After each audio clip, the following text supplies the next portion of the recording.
Hello and welcome to Politics and Prose. I'm Alan Watke, the Deputy Director of Event here, where we now host in-person events along with partnered and supported events. We still do some virtual events, and we have trips and classes that you can sign up for. And all of this is available on our website at politics-prose.com. Before we get started, I want to ask everybody to please silence your cell phone so as not to disrupt the event. When we get time for the audience Q&A, there's a microphone behind this pillar. Some of you can't see it, but it is there. We're going to ask you to please step forward to the microphone so we can hear your questions, because we are filming this event and it will be on our YouTube Politics and Prose channel.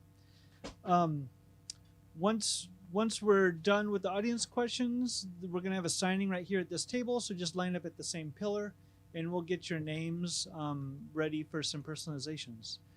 And then once everything is complete, if you could fold up your chair and lean them against something solid, that would be fantastic. So without further ado, we are here to celebrate Thomas W. Lippman for his newest book, Get the Damn Story, Homer Bigart and the Great Age of American Newspapers. In the decades between the Great Depression and the advent of cable television, when daily newspapers set the conversational agenda in the United States, the best reporter in the business was a rumpled, hard-drinking figure named Homer Bigart. Despite 2 Pulitzers and a host of other prizes, he quickly faded from the public view after retirement. Few today know the extent to which he was esteemed by his peers. So Get the Damn Story is the first comprehensive biography to encompass all of Bigart's journalism, including both his war reporting and the coverage of domestic events. Thomas Lippman is an author and journalist who has written about Middle Eastern affairs, wars, and American foreign policy since the 70s. He is a former Middle East bureau chief of the Washington Post and also served as that newspaper's oil and energy reporter. Throughout the 90s, he covered foreign policy and national security for the Post. Before his work in the Middle East, he was a Washington Post correspondent in Vietnam and Cambodia. He began his career in journalism as a copy boy at the New York Times and also was a reporter at the Philadelphia Inquirer.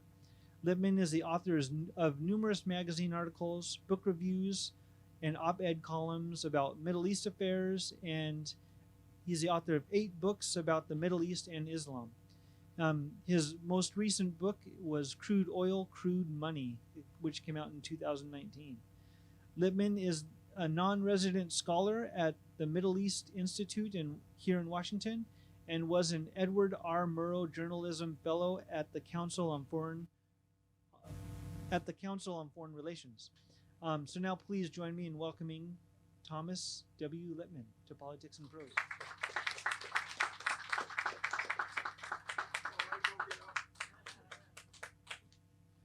Good evening, everyone. Can you hear me all right? Okay. Thank you for being here in spite of this weather. I hope other people will filter in as they get the courage to come out. I've done this before. It's always a pleasure to talk to audiences at Politics and Prose. They're usually pretty well informed and they're actually interested. And so thank you for being here. I want to begin with a story that's recounted in the book. It'll tell you something about Homer Bigart and something about the news business and something about me. It was a sleepy Sunday afternoon in the fall of 1962, and I was working in the newsroom of the New York Times, which was immense. It ran a full block from 43rd Street to 44th Street, and something like 1,000 people worked in there. And on this particular Sunday, though, I worked every Sunday. My days off were Tuesday and Wednesday, which didn't do a thing for my love life. But anyway, I was working on Sunday, and things were pretty quiet except in the sports department, of course, where they had football and hockey games to work on. But Homer Bigart, the grand old man of the Times, winner of every prize in the business, longtime war correspondent, was in the newsroom on Sunday afternoon wrestling with editors over an enormous story that was going to run in the Monday paper about conditions on the Bowery, which was New York Skid Row. And he was arguing, as he often did with editors for whom he had no use, points such as whether he could actually use the word bum or had to call them derelicts. This is before everybody was woke, okay? And so then a phone rang, and there was a little stirring around at the city desk, and I could see people calling across the room. And a few minutes later, Homer Bigart stood up and he put on his jacket and headed for the exit. Michael Rockefeller, the son of the governor of New York, Nelson Rockefeller, had disappeared in New Guinea, where he was on a hunt for art and artifacts as part of a program at Harvard. And Nelson Rockefeller, the governor of New York, was going to join the search. And Homer Bigart at the time sent Homer Bigart with him, like that, spur of the moment. He dropped everything, headed for the exit, got a suitcase full of clothes, picked up his passport, and met Rockefeller at the airport. And we didn't hear from him again for a couple of days while they were on their way out there. Whoa. And maybe you can't imagine this. The newsroom had quite a contingent of people like me, young people in their early 20s who were aspiring to get to be what Homer Bigart already was, right? And we would have been thrilled to be sent on assignment to the Bronx, right? New Guinea? I mean, who even knew where that was, right? Well, Homer Bigart knew. He'd been there on a reporting trip earlier that year. And he knew Governor Rockefeller because he had covered Governor Rockefeller's campaign. And so off he went. And it was, I mean, and after New Guinea, by the way, after he reported from there, Michael Rockefeller was never found. After he reported from there, he didn't come back to New York. He went on to Israel to cover the trial of Adolf Eichmann. Now, for me, I've been interested in newspapers since I was a small boy. Some of you, a few of you, one or two of you may be old enough to remember that in the days when they did, baseball trading cards, back around 1950, they did equivalent cards about newspapers. And so you'd get a card that showed the front, the typeface, and the masthead of, let's say, the Youngstown Vindicator. And on the back, it would show you some famous event as it appeared in that newspaper. Let's the Hindenburg disaster, let's say, or the Lindbergh kidnapping. And so by the time I was about 10 years old, I knew newspapers that nobody else had ever heard of. You ever read the Bloomington Pantograph? It's in Bloomington, Illinois, right? I knew all those. But this event, and so I was working as a lowly news clerk at the New York Times, and we were all aspiring to become reporters. And this confirmed that that was what I wanted to do with my life. I was never going to hit major league pitching. But other than that, what could be more exhilarating than what had just happened to Homer Bigart, right? 1 minute you're sitting there arguing whether you can use the word bums in the New York Times, and the next minute you're on your way to New Guinea, right? And not to return for 3 months. Well, I was especially pleased by Bigart's success because, like me, he had no special qualifications for being a reporter. There are no special qualifications for being a reporter. There's no license. There's no bar exam. Anybody can do it if you learn how to do it. Bigart, I had been interested since boyhood and had worked on my high school and college papers. But a lot of other people, including Bigart, basically fall into it for lack of anything more disciplined or ambitious to do. They're not going to go to engineering school, right? And so, I mean, beauticians need licenses, but reporters don't. When I worked at the Washington Post under Bradley, and for a while I was part of the hiring process, we didn't put any premium on journalism education or journalism degrees. What we wanted was people who knew chemistry or European history or economics. We could teach you to be a reporter in a month. And so Bigart was from a small town in the Poconos. He dropped out of 2 colleges, and at the time he went into the news business, had never been west of Pittsburgh. He wanted to be an architect, but found out that he couldn't draw. And so when he gave up on architecture, he needed a job, and he didn't want to go back to the little town he had come from. And through a friend of a friend, he got a job as a copy boy at the New York Herald Tribune. The word copy boy was not made up. They were called copy boys, and we were all boys, because we ran, as they say, we carried other people's copy. This gentleman here finishes a page of his story, yells copy, I go get it and take it up to the city desk or whatever, right? We literally ran copy. And if you were at a major newspaper, what you hoped to do was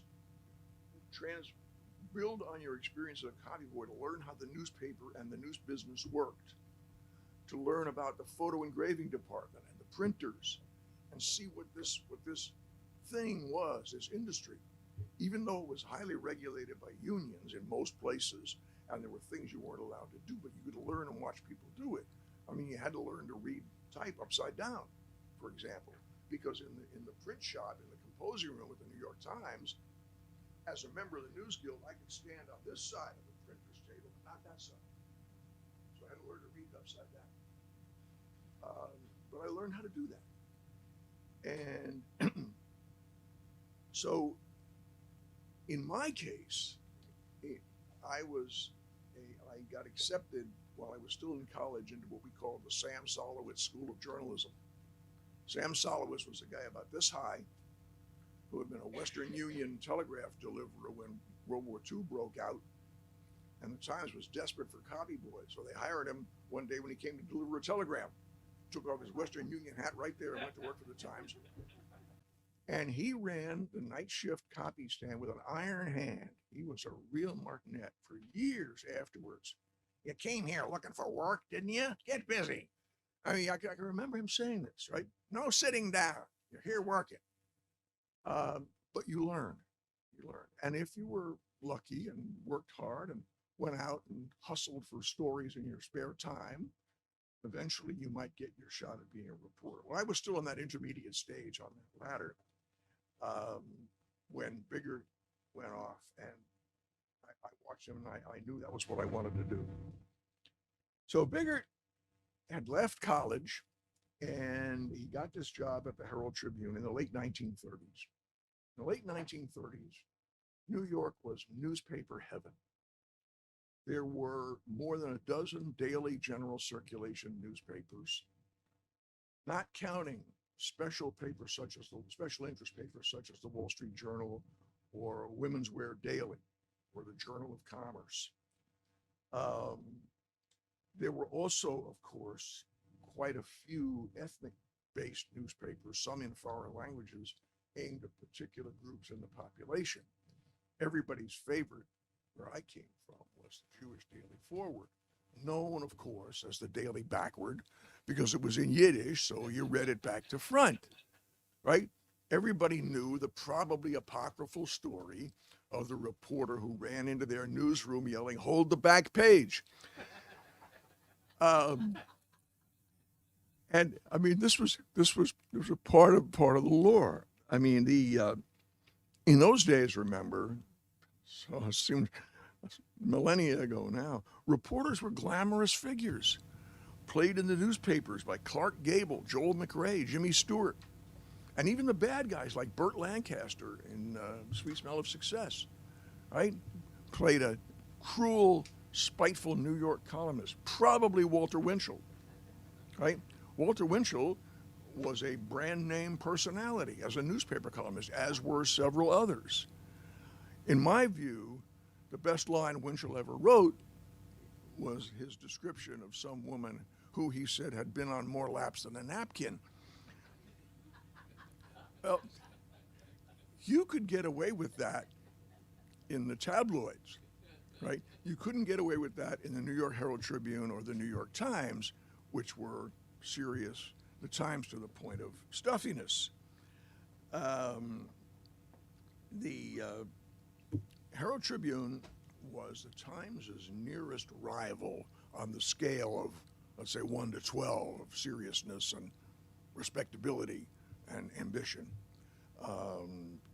And the Herald Tribune was a fully serious major morning newspaper that covered the world. It simply couldn't match the depth of the Times' assets in what we used to call manpower.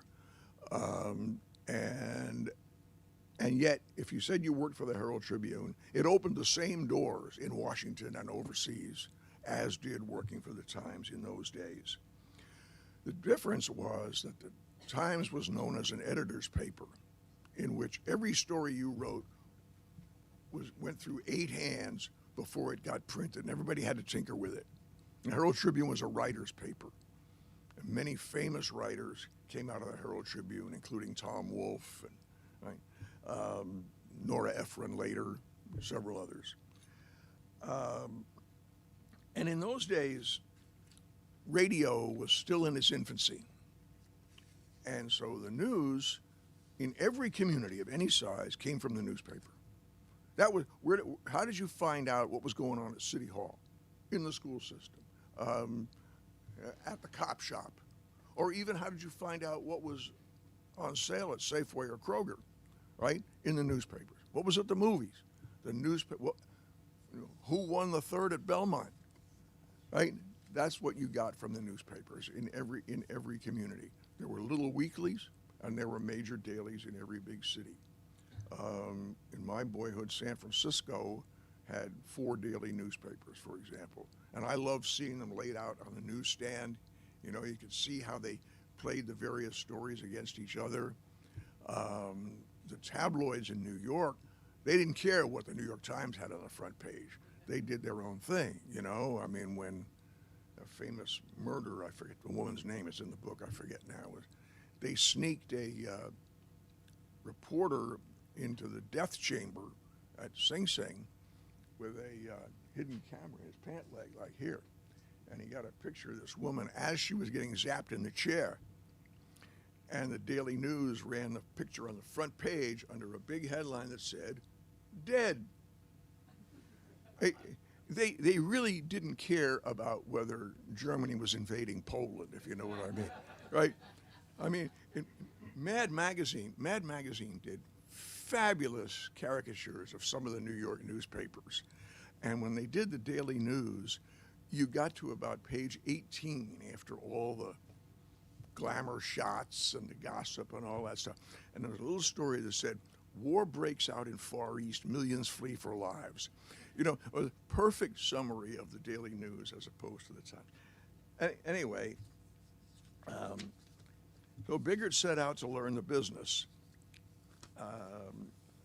I will say about the newspapers of his day that virtually all, whether big or small, virtually all the editors and reporters were white men, with a few exceptions. The few women were so well known that there are books about them, you know. And they wrote almost entirely about white people, except for those papers that catered to specific ethnic groups. A crime in Harlem was not the same as a crime on the east side of Manhattan. Those stories just didn't get into print. White people didn't even know about them, right? So Bigart was a copy boy for 5 years before he was promoted to reporter. One reason for that was the Herald Tribune had a new city editor who thought that the days of yellow journalism and scurrilous newspapering were coming to an end, and journalism was becoming a respectable profession, and he wanted respectable people. So he hired people like Joe Alsop, who later became a famous columnist and was a brand name here in Washington. Joe Alsop was no more qualified to be a reporter than I was to play for the Yankees. He was a slacker at Harvard, and he he walked right into the Herald Tribune and got a job because he was the kind of upper-class, waspy person that the city editor thought represented the future of journalism. Bigart was not. Bigart was a baggy pants guy from a small town and a college dropout.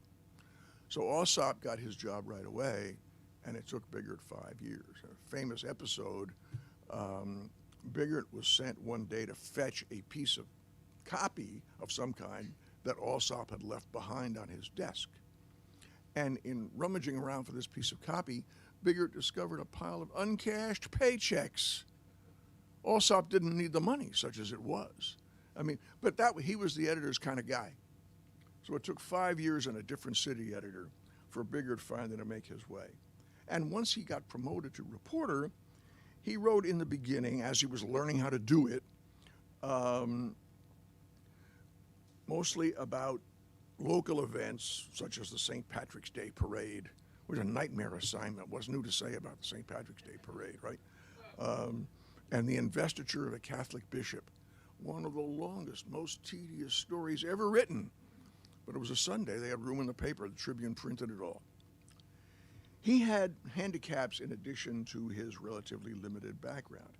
He was a very poor typist. He was slow, and he left multiple spaces between words to the frustration of the editors. And he X'd out and crossed out all the time because he was already a perfectionist about words. And so he was looking for the right word and the right phrase. His copy looked like a Rorschach test, you know? And he had a chronic, serious stutter. It was very difficult for him to talk to people on the telephone. Now, if you can imagine being a reporter in a big city newspaper in the days before email and text messages and Instagram, trying to get information from people, even for an obituary, you have to call the family, when you can't make them understand you.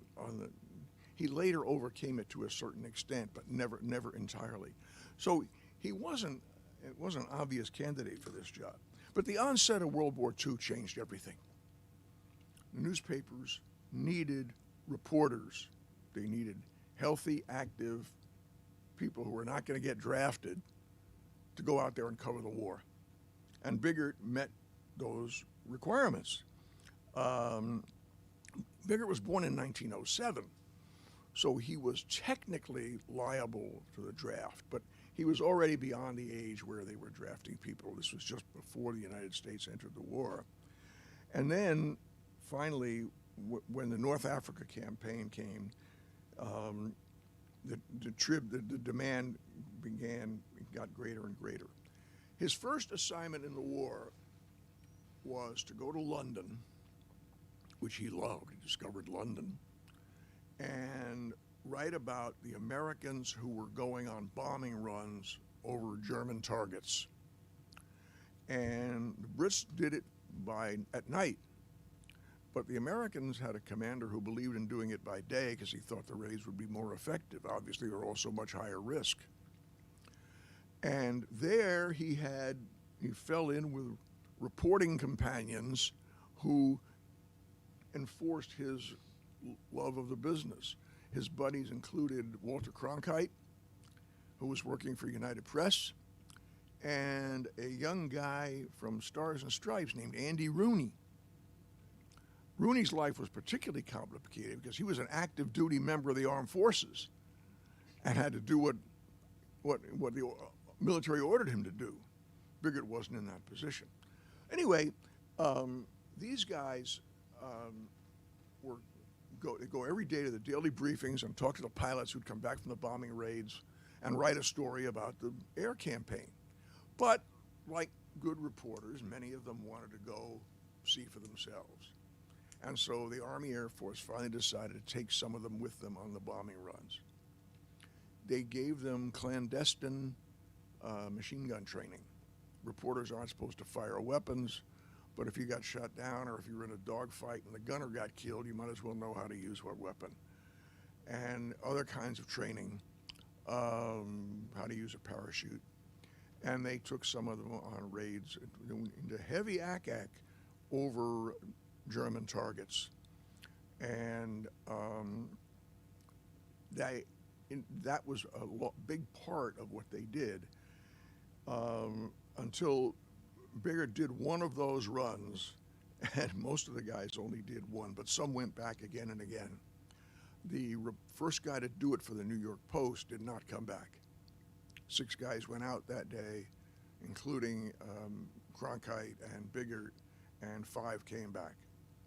And that happened a lot. Then the Herald Tribune sent him to North Africa, where Operation Torch, which I wrote about in one of my other books, you should all go out and buy multiple copies. Operation Torch brought the U.S. troops ashore on the North African coast.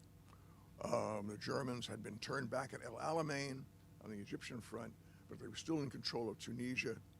Fortunately for the American military effort, the United States maintained recognition of and diplomatic relations with the Vichy government in France right up until 1943. And so the Americans were not opposed by the French troops who remained in Morocco, because they were not active combatants in the war, certainly not against the United States. And so the coverage of North Africa, of the Tunisia campaign, of Operation Torch, for a while, Bigart was doing the same kind of headquarters reporting that he'd been doing in London. But he wanted more than that. And so they sent him to Italy. And he was with the troops all the way across Sicily and then up the boot. He was at Anzio. And as he was doing this, he developed a healthy skepticism about military commanders, about what they said, about what they did, the decisions they made, how they deployed their troops. And he developed more and more expertise as editors allowed him to express that. He was with the troops all the way up the Italian boot until they got into France, and then he was transferred to the Pacific Theater. He was with at Corregidor and landed with the Marines at Iwo Jima, where he found one day that he was on the wrong side of the protective barricade they had built. You know, it was very scary. And he was one of the first reporters to get into Hiroshima after the bombing and reported on what was happening to the Japanese people. The U.S. military and government took the position that because the atomic bomb detonated in the air, there were no residual effects. What Bigart and others found was those residual effects were more deadly for a longer time than the initial blast. And it became very controversial in Washington. It was really sort of the first time he had gotten into a bout over policy like that. He was present on the aircraft carrier when the Japanese surrendered. And I just want to read, it's the only time I'll do this. Let's see, I made a note of what page this is on.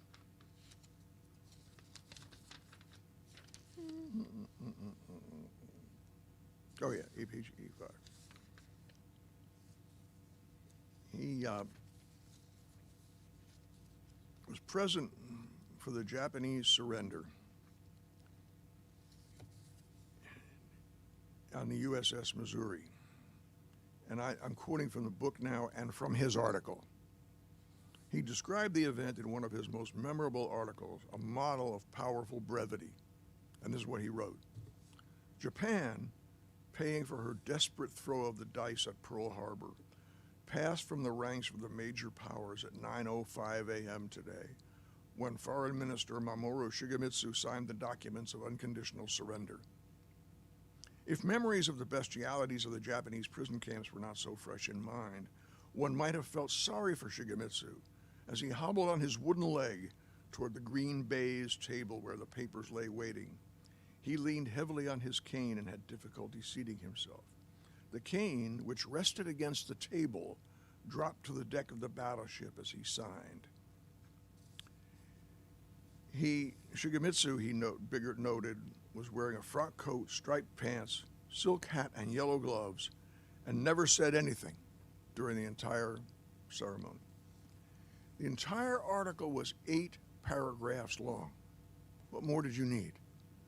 The cane, the gloves, the silence were perfect. The fact it was 9:05, not 9 o'clock. Those details were the kind of thing that made his stories memorable. And he won his first Pulitzer Prize for his coverage of the war in the Pacific Theater.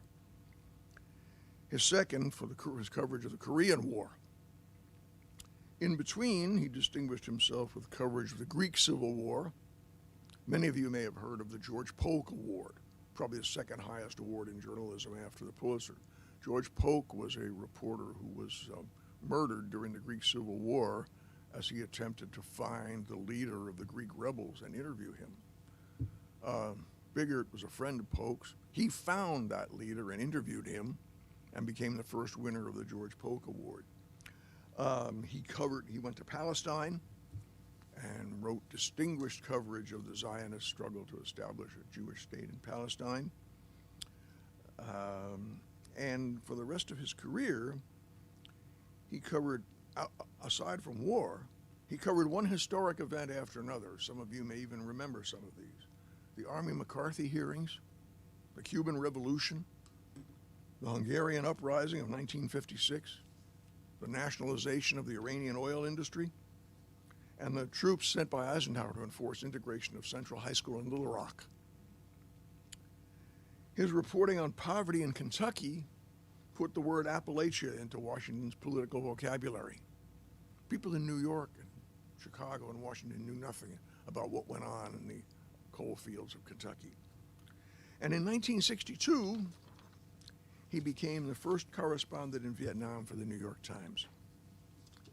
Now, you may recall, as we said earlier, that he had spent many years as a reporter for the Herald Tribune. But by the early to mid-1950s, the Herald Tribune was running on fumes. There just wasn't that much room in New York for all this, the Times, the Journal, and the Herald Tribune. And the Tribune was hemorrhaging star reporters, and Bigart eventually became one of them because he could see what was going to happen. He had offers from magazines, but he didn't want to do magazine work. He was a newspaper guy, and he certainly didn't want to do TV.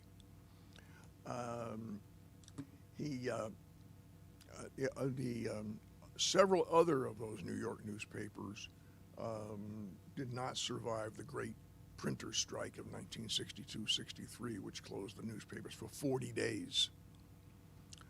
If I have just a minute to tell you, I was out of work during that strike. I was working at the Times, right? So I got a job at this little fly-by-night weekly down in Stuyvesant Town that went daily for the duration of the strike. And I knew where we got our local news. We had some people working there, right? But where were we getting our international news? I'll tell you where we were getting it.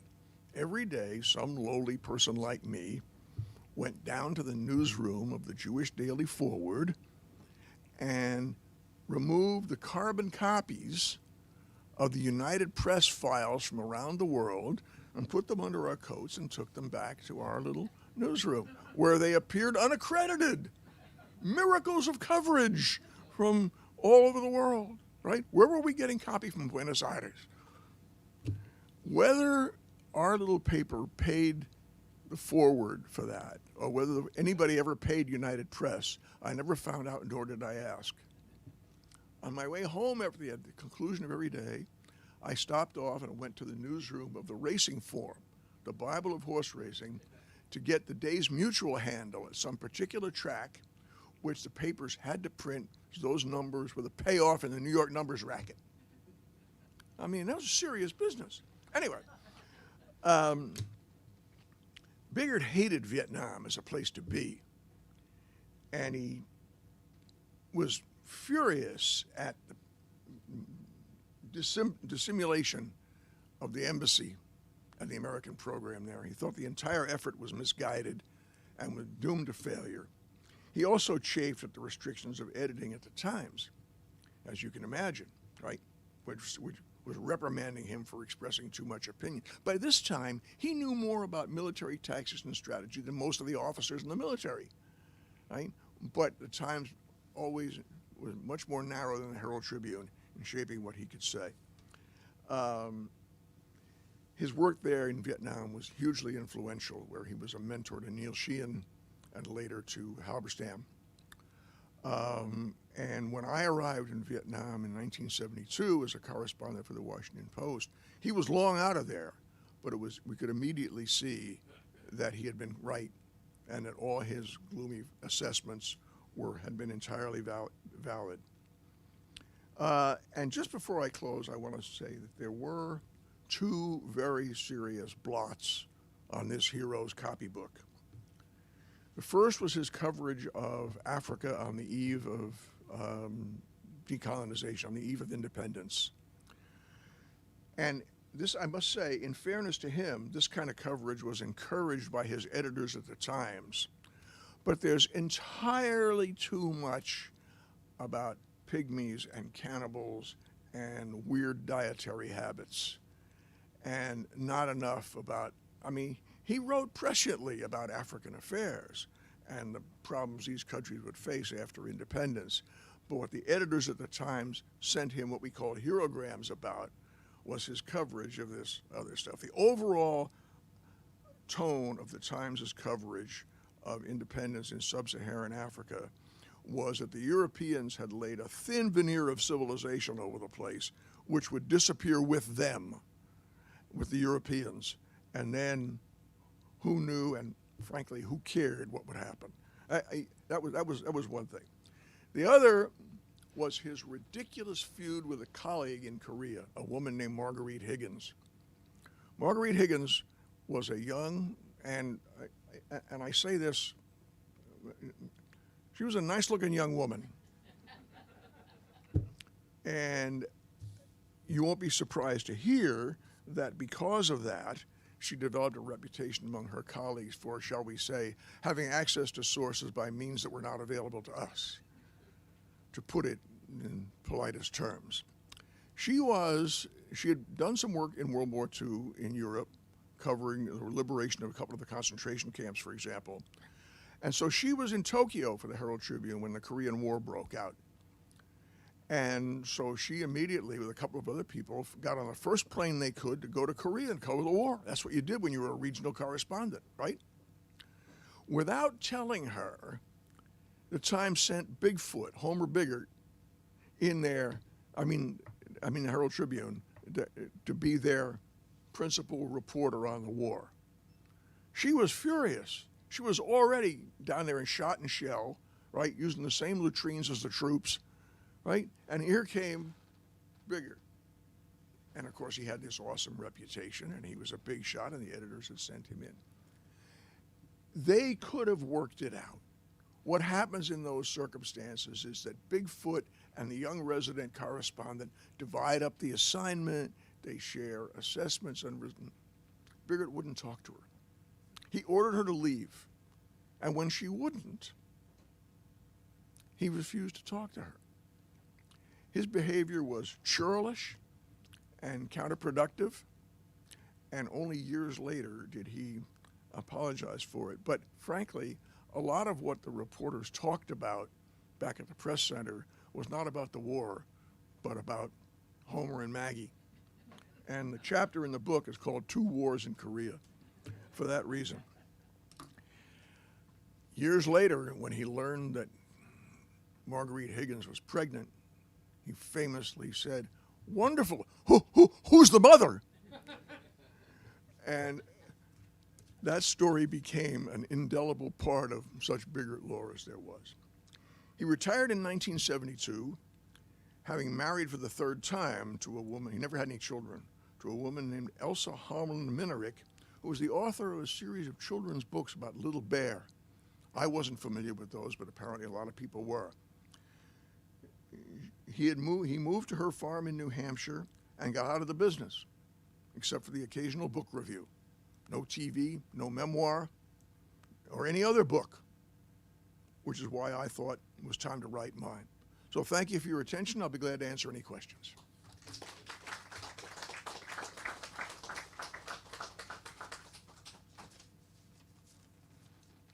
Madam, I'm sorry to say you must go to the mic.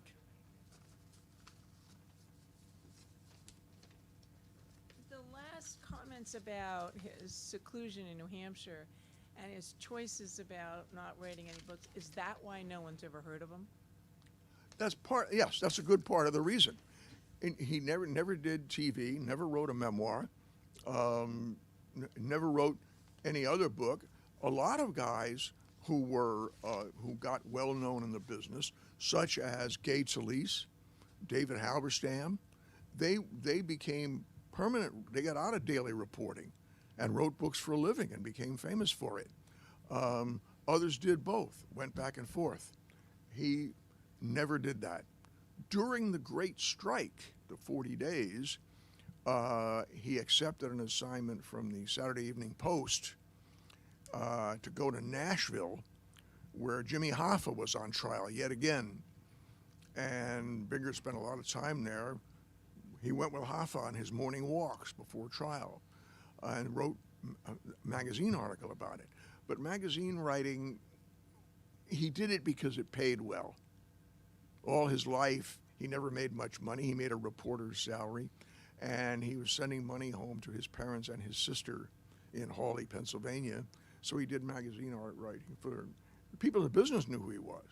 He was not well known outside the business. Sir. My brother was a conservative who's forgotten that he was anti-communist, and I can remember when I was really little. Is your brother my father?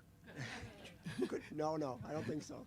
But I can still remember when the Cuban Revolution occurred, and it was a real shock to Republicans because it had happened under Eisenhower, and they ended up blaming people like R. Hart Phillips and Herbert L. Matthews for the success of the Cuban Revolution. Okay, you turn this rock over. Here's some of the creatures you're going to run out. Okay. Right?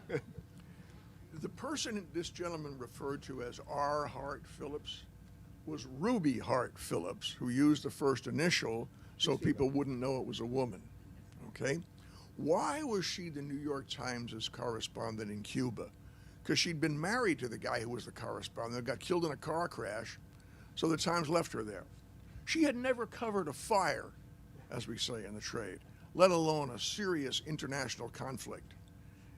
And she became a sort of hostage to the Batista government, right? She was very well connected in the government, but Castro wasn't, shall we say, part of the government. There was a revolution going on in the hills. She wasn't going to do that. The Times got most of its early coverage of this epic event from a gentleman named Herbert L. Matthews, who had distinguished himself as a foreign correspondent and covered the Spanish Civil War, but by this time was a editorial writer, not a news writer. Matthews, at one point fairly early in the Cuban Revolution, the Cuban government announced that Castro was dead. And Castro understood that if people thought he was dead, that would cut off his support. And he wanted to talk to an American reporter. Matthews happened to be in Cuba for another reason, and one thing led to another, and Matthews went and met Castro up in the hills and fell in love with him. And Matthews wrote these ridiculously laudatory stories about Castro, and never asked Fidel directly if he was a communist, but Castro was a great patriot, blah, blah, blah, blah, blah, right? And this went on really for some time until it finally became clear that the Times had to do something else. So they yanked Matthews and sent Bigart. Now, Bigart had complained all the time he was in North Africa that he was handicapped by his inability to speak French. Well, he didn't speak Spanish either, but that didn't seem to stop him when he got to Cuba. He also went up and interviewed Castro and came back with a very different assessment. And the Times sort of got its act together, but it took a while. Sir. If I read Homer Bigart's stories from Vietnam in the early 60s, what impression would I have formed of where American policy was going and should go, and how good an understanding of the disaster that was coming would I have gotten? You would have learned that President Kennedy was lying to you when he said that we don't have any combat troops there in the usual sense of the term, right? You would have learned that we were deeply involved in the war already. We were overtly, directly participating in the war next door in Laos, which was all going on at the same time. In Vietnam, no, not us. No, those helicopters, we're not flying them. This is not our war. We're there to support and encourage and even train, right? Except we're not going to let any reporters go out on those helicopters and see what happens out there, right? And so it quickly became apparent that the people of the embassy were not, shall we say, telling the whole truth, nor were the people in the American military command. And the longer he stayed, the more he discovered evidence of our deep commitment, which frankly became more and more obvious. Being Americans, we couldn't help ourselves. We built bowling alleys and movie theaters for the troops we didn't have there, right? So he reported that. I mean, an American died on one of those helicopter missions, and the military wouldn't give him the Purple Heart because we weren't there on a combat mission. When that story ran, it took Kennedy 48 hours to reverse the decision. But if you were reading closely, you would have seen pretty quickly that we were all in, and that the story that we were not, that we were maybe just a little bit pregnant was not telling the truth. And Bigart, remember, early on, going all the way back to Anzio, had learned to be skeptical about people in authority and in the military and people telling stories. He knew that the bigger your office and the more brass on your hat, the more you had to protect. And so he didn't trust any of them, and he was right. Sir? This may be an impossible one to answer, but so the Times has had, over the course of its publication, many great reporters who've captured the imagination or flown under the radar screen. Where does Bigart fit into the pantheon of some of the great bylines that we're? Well, it's a little bit hard to answer in this sense. A lot of those people you're talking about, such as, let's say, Tom Wicker and Scotty Reston, right, also became columnists, and who were in some ways better known to Mr. and Mrs. Reader as columnists, right, than they had been as reporters. After all, who reads bylines? right. I mean, a lot of people don't even notice Right. bylines. In terms of scope of coverage and quality of writing, and relentless determination to pursue the facts to the very end, never take half. Right. Bigart was as good as anybody. Thanks.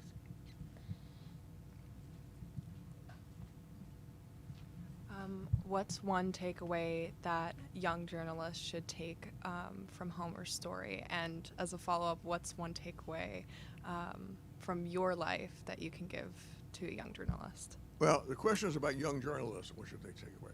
First of all, I'm really glad I'm not starting out in the business now, because I'm a relic of the typewriter age. And today, you'd have to know all this stuff that I don't know. I don't have a Twitter account. I mean, there's a lot of different. The business is done differently now, of course. So is the auto business and the airplane business, right? being a foreign correspondent for a major American news organization is the most fun you can have in life and still be legal. Okay?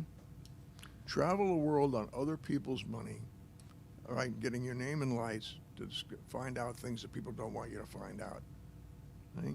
And yeah, you take some risks, sure. But I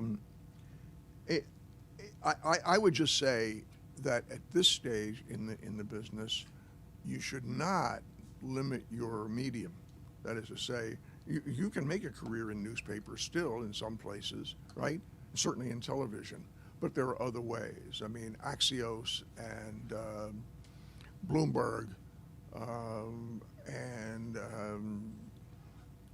even Politico are post-internet startups, and there are different channels of enterprise that have developed more and more respectability as time goes on.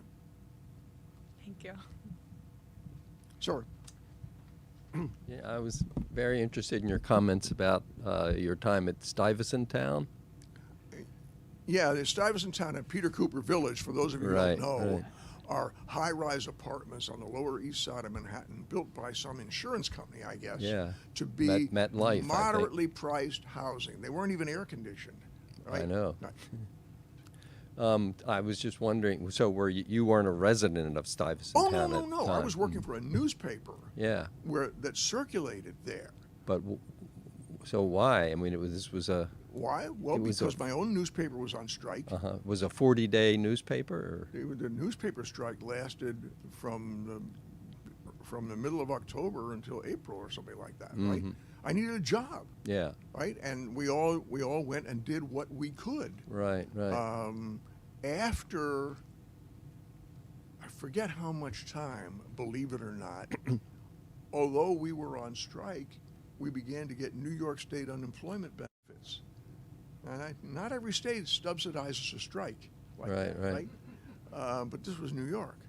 But we needed jobs. The printers who had struck in the first place came out all right, because in addition to those unemployment benefits, there was a national assessment. Every printer in the country put up money to the union to pay Right. for the strike in New York and parallel strike in Cleveland. I didn't have any. I didn't know Stuyvesant Town from Kansas City, but I would have worked for any paper that would have put me to work Right. when I needed a job. Well, it's a big place. I mean, there were, I guess, I don't know what the population of Stuyvesant Town and Peter Cooper are. No, but many thousands, but certainly. So. we were not physically in Stuyvesant Town. We were on East 14th Street at Avenue B, I guess, right? But their circulation was in Stuyvesant Town. I didn't care, right? I was down stealing copy from the Daily Backward, right? It was a great story. Thank you. All right, ladies and gentlemen, I've abused your patience long enough. Thank you for being here. I hope you enjoy the book.